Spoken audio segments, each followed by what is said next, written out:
Good evening, everybody. Welcome back to the Mind's Eye, and thank you all for tuning in. Tonight, I want to come to the defense of everybody's favorite Canadian butt rockers, Nickelback.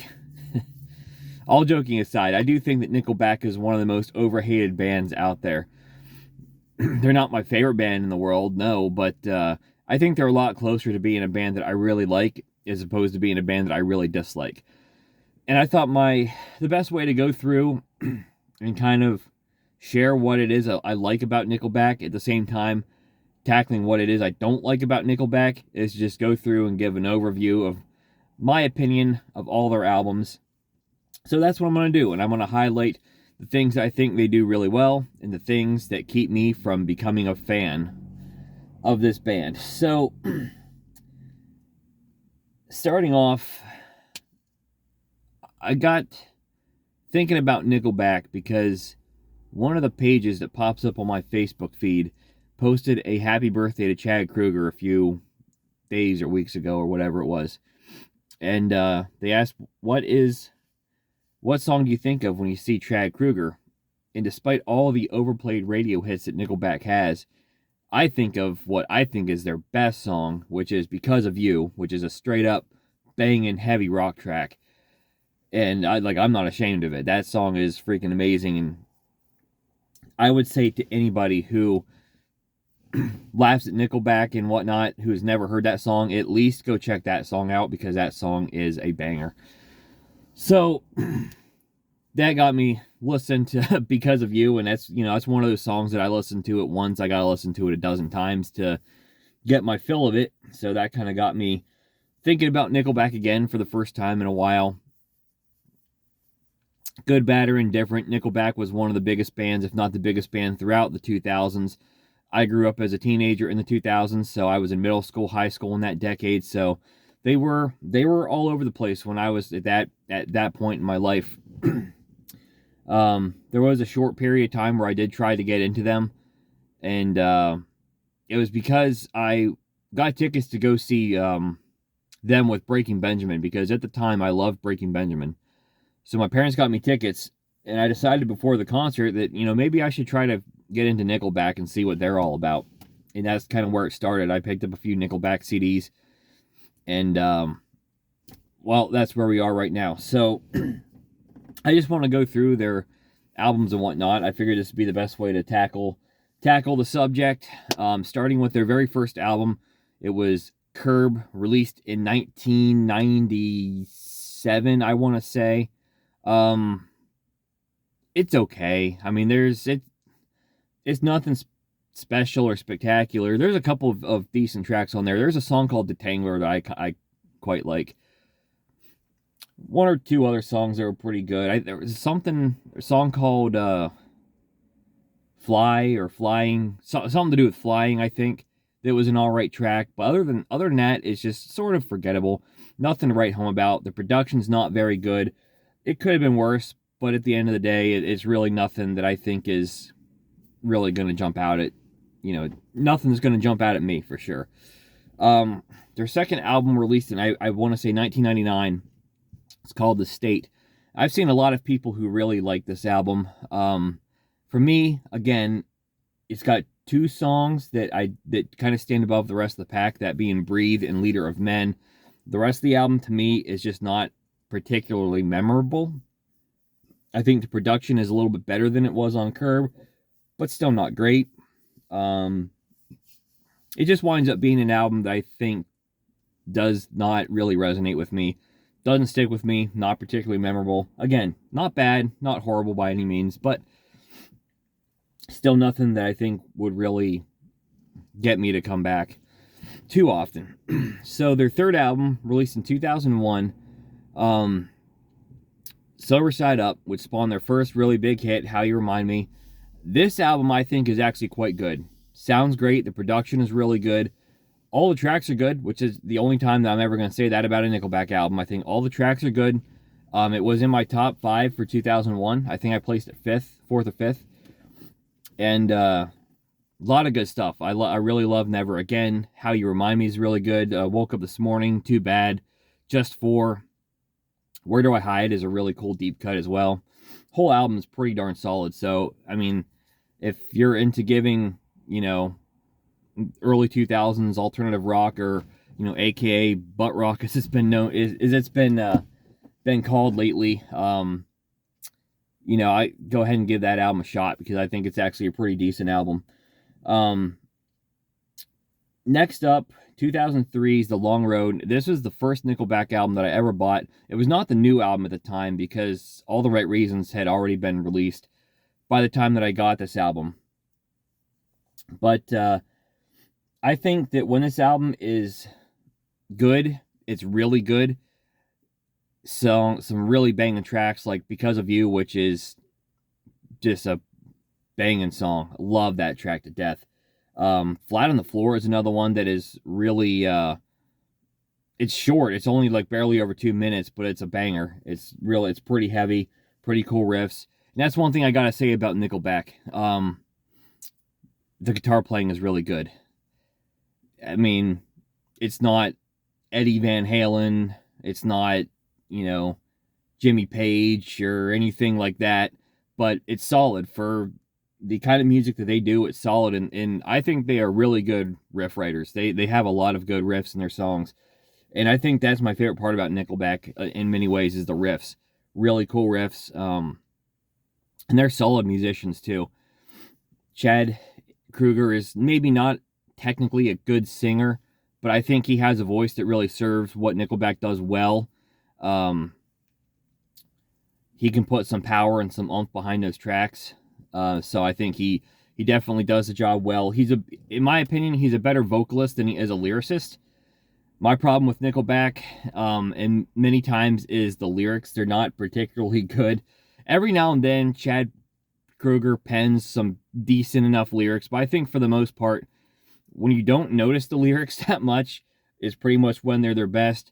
But when they jump out at you, it's usually because they are so cringy.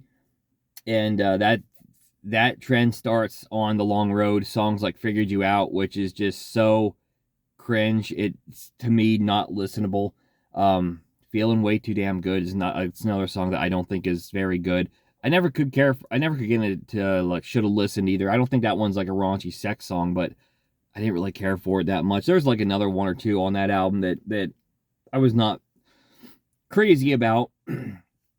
But for the most part, I did like most of the album quite a bit. Like I mentioned, Flat on the Floor, Because of You.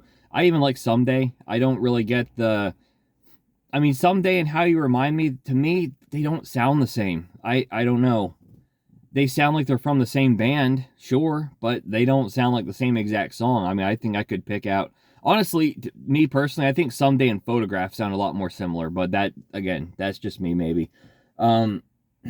But yeah, that's enough about The Long Road. All in all, I think most of it is good, but it really begins to foreshadow what it is that how do I want to say this? It foreshadows really I'm gonna start not liking about Nickelback moving forward. The album that was released in 2005, their big one, For All the Right Reasons. This was the album that was new when I started paying attention to Nickelback, and when I was in high school. And this one is the one that had those hits that were just all over the place. Photograph is not a bad song, just overplayed. It's, to me, I don't like it as much as How You Remind Me or Someday. Never really did like it as much as those two, but it's decent enough. It's in the same vein. It just got so overplayed in mid to late 2000s that it just got irritating. I feel the same way about Far Away. It's not a bad song. It's just overplayed, and it got irritating. The positives on this album, again, the heavy stuff. Side of a Bullet is phenomenal. That's another one that you should check out if you've never heard it. Side of a Bullet is about the murder of Dimebag Darrell. It's super freaking heavy. It's amazing. Riffs are awesome. When I saw Nickelback live, they actually covered a little bit of Cowboys from Hell, and it sounded good. It sounded natural, actually. Like, Nickelback is at their best when they're just balls to the walls rocking out. When they're borderline heavy metal. Like, that's when this band is at their best. When they start losing me, and I think when they start losing a lot of people, is when they're doing the radio-friendly pop hits, Some of them are good, some of them work, some of them are irritatingly overplayed. B, the raunchy sex songs, which are usually just super, super cringy. Chad just does not have the knack for writing them the way that other bands do. And I'll say in C, whenever they try to get like cute and experimental and step out of their wheelhouse, they're usually really, really bad at that too. But back to For All the Right Reasons. Side of a Bullet is amazing. I love Saving Me. Always love Saving Me. I think that's one of my favorite mellower, radio-friendly tracks. That's the one that used to get played all the time that I actually never really got that sick of. I think that one's quite a good song, actually. One of the deep cuts that I like is Someone That You're With. I don't know. I just always kind of dug that one. Rockstar always irritated me. I get that it's, meant to be like a parody, but it just, the song annoys me. Never cared for it. Follow You Home is an alright opener. But again, with the cringy stuff like Animals, just cool riff ruined by really super cringy lyrics. Another next contestant would be another one, kind of some cool riffage going on in that song, but I don't really want to hear about Chad's insecurities. I actually don't mind If Everyone Cared. That's another softer one. I don't like it as much as Saving Me or Someday or some of those other ones, but I don't mind that one as much. Moving on to Dark Horse, which was released 3 years later in 2008, after they released about 150 singles from All the Right Reasons. They finally put out a new album, and I think the cringiness just is taken up a little bit on Dark Horse, because you got some super cringy stuff on here, like Something in Your Mouth is, in my opinion, really dumb. Just a dumb stripper song. I never cared for it. Next Go Around, super cringy. SEX, super cringy. Shaking Hands, again, kind of cringy. But again, there's some really good songs, some really rock and heavy stuff like Burn It to the Ground. That song is pretty much just about getting shit-faced drunk. I'm not a drinker. I've never been an alcohol drinker, but I love that song. That song's a banger. Just to Get High, I think, is another really good song with fairly thoughtful lyrics, especially considering that we're talking about Nickelback. And I think a fairly well done song as well. I do like If Today Was Your Last Day, I think is a good song. Some of the ballads are okay. Gotta Be Somebody got really irritatingly overplayed. I mean, it was every 15 to 20-year-old MySpace girl who was single. It was their Facebook song at the time, or MySpace, I guess. Gosh, it's been so long since MySpace has been a thing. But, yeah, that one just sort of got irritating to me. I'd Come For You is a decent song, and Never Gonna Be Alone is... I don't know if I really like the song so much. I think Chad sings the heck out of it. I think his vocals are superb in that one, so I got to give him credit where it's due. Moving forward to 2011, and Here and Now is their... Oh, what is this now? 5th, 6th, 7th album, something like that. At this point, there's going to be like considerably less on Nickelback albums that I'm that interested in. This one does have the opening track, This Means War, which is incredible. It's another one of those really super heavy banging rock tracks that is exactly what they should do more of. One of the popular numbers on that album was We Stand Together, which I kind of like. I like the nice driving bass line at the beginning of the song. Otherwise, it's an alright song. The rest of that album, though, does nothing for me. There's cringy stuff on it. There's, it's there. It just never particularly interested me that much. Just those two songs, and the rest of it was whatever. Move forward to No Fixed Address, which was released in 2014. And holy cow, what a bad album. First of all, let's get the positives out of the way, because there actually are some. Million Miles an Hour, despite the stupid lyrics, is a really cool song. The riff is awesome. It's rocking. It's heavy. It's banging. It's exactly what they should do. I can forgive the lyrics in this case. The other one that I like, and I can't believe I like it, because this sounds like Nickelback trying to really cash in on the popular pop hits of the early 2010s, and that was What Are You Waiting For? I actually kind of like the song. I can't deny it. I kind of dig that one. Otherwise, Edge of a Revolution is not terrible, but it's not that good either. It's heavy, but it just, to me, I don't know, does nothing for me. Once you get past those first 3 songs, I think it's even the 4th track on the album. I could be wrong. But the 4th track on the album, I think, is the song called She Keeps Me Up, which is almost unforgivable. That song is so bad. This is like Nickelback trying to get cute and do something outside of their wheelhouse and failing miserably at it. Oh my gosh, the chorus is one of the worst things I think I've ever heard recorded onto an album. I mean, something about a tricky Missy wanting to be the sister's mister.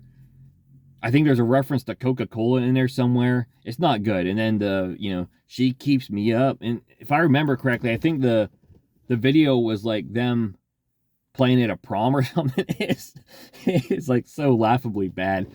I'm trying to like actually be positive on Nickelback and defend them here, but like that's not possible when you're talking about She Keeps Me Up. That song was not good. The rest of the album was not good. It wasn't She Keeps Me Up bad until you get to that one song at the end of the album that has Flo Rida on it. Like, come on. Really? I'm not sure which ones were. Probably She Keeps Me Up is probably worse than the Flo Rida song, I'd say, but both are pretty bad. No Fixed Address is not a good album. Not a good album at all. So, another 3 years go by and they release Feed the Machine in 2017. I like the direction of this album. I really do. This is exactly what they should have done. No Fixed Address kind of feels like just, I don't know, a turd flying in the air. And Feed the Machine, finally they ground themselves. Like, they kind of get back to basics. It's hard. It's heavy.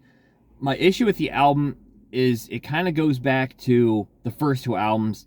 It's not very memorable. It sounds good. Like, it sounds better than those first 2 Nickelback albums. The songs are just not that memorable. They're going in the right direction, and maybe I need to revisit this one. Because what I remember from it, they're going in the right direction. They're hardening their sound. They're kind of stiffening up a little bit. They don't have, at least to my recollection, they don't have any of those like stupid She Keeps Me Up type songs. But it's just nothing on that album was that particularly memorable. I thought the title track was probably the best song, but even that one's not overly memorable to me. It just sort of falls flat. Again, maybe I need to revisit it and I'll have a different opinion, but that is kind of where I'm at with that album right now. And that would be their last album, unfortunately, until 2022. And I say unfortunately because I would have loved for them to have followed Feed the Machine up with and built upon that sometime in like 2019, something like that, 2020, 2021. But that's not really what happened. 2022, so 5 years later. And Get Rollin' reminds me a lot more of No Fixed Address than Feed the Machine. You have San Quentin, which was the first single. It's okay. It's a heavier track, but it's okay. It's not amongst my favorite Nickelback tunes. And then the second track, Skinny Little Missy. That one reminds me of She Keeps Me Up. It's not good. It's cringy. They're like trying to get like all fancy and cute on it, and it does not work. And honestly, at that point, I turned it off. I couldn't take anymore. I did go back and I tried like sampling some of the rest of the album, and it did nothing for me. Nothing grabbed me in any way. So I really lost interest in that point. So over the years, as you can see, I really lost interest in Nickelback. I think what they do best is just straight out hard rock, borderline heavy metal. When they're out to kick your ass, I think is when they're at their best. When they're trying to get all experimental and cute and on the radio, and they're writing like the dirty, sexy, raunchy stuff, which Chad just has he does not have the knack for that. It always comes off as being super, super cringy. It's not, because there's no innuendo. Like most bands that sing mostly about sex, there's innuendo. They kind of dress it up either in a clever way or in a really cheesy way, but either way it's fun. With Chad, he just kind of like lays things right out on the line, and it leaves little to the imagination, which is really to the detriment of the track, and it comes across being super, super cringe. But I can't take away from the guys the fact that they are really good musicians. They're a tight band when I saw them live. they're really good at their craft. The guitar work, especially the rhythm and the riffage, I think is amazing. I think that's the best part of the band. And Chad, his voice, he's got a decent voice. I think it works for the kind of band that Nickelback is. It's not like a technically great anything, but for what Nickelback does, you know, hey, I think it gets the job done. So all in all, like I said, I think I'm actually closer to liking Nickelback a lot than I am to really disliking them, but they're still not a band. Don't expect to see them on my list of favorite bands whenever I redo that list. I'm going to redo that one for my 1 year on YouTube coming up at the end of December. I haven't decided if I'm going to do top 30, top 40, or whatever. But whatever number I settle on, don't expect Nickelback to make the cut because they're not going to. But yeah, that's the conflict for me with Nickelback, is that there's just this side of them that is really good, and there's the side of them that kind of gets crapped on a lot. And I think I don't know. I do think they're overhated because they do have that side that really rocks. And that's where I'll leave it. So, and another thing, I'm not exactly sure when I'm going to post this video, but as of right now, I just posted a poll today about what's your opinion on Nickelback, and I left 4 options. They're awesome, they're okay but overhated, I don't like them, they're the worst band in rock. I got 4 votes on that, and 1 for each. I thought that was kind of funny, so I thought that was pretty fitting for Nickelback. So, all in all, let me know in the comments below your overall thoughts on Nickelback. Do you think they're the worst thing in the world? Do you think they're okay but overhated? And another thing that I think would be interesting is it doesn't necessarily have to be a band that you like, but is there another band in rock that you think is one of the most overhated bands for one reason or another? So yeah, that's what I'm interested in hearing from you guys. If you like this kind of content, please give me a thumbs up and subscribe to my channel for more videos like this in the future, and I will catch you next time.